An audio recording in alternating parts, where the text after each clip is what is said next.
Министр электр энергиясына баа майда кымбаттай турганын айтты. 2025 жылдын 1-майынан тартып Кыргызстанда электр энергиясынын баасы дагы 23-20 тыйынга чейин кымбаттайт.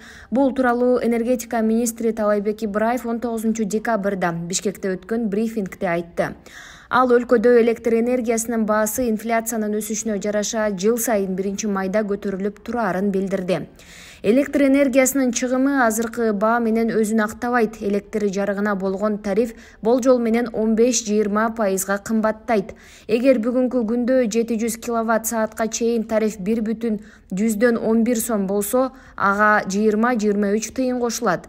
Бул анча деле көп сумма эмес. Эгерде биз тарифти акырындык менен көтөрбөсөк, караңгылыкта калабыз, деди ал. Кыргызстанда ушул тапта 1 киловатт саат электр энергиясы 1 сом 11 тыйын, 700 киловатт сааттан ашык пайдаланган абоненттер 2 сом 16 тыйын төлөйт.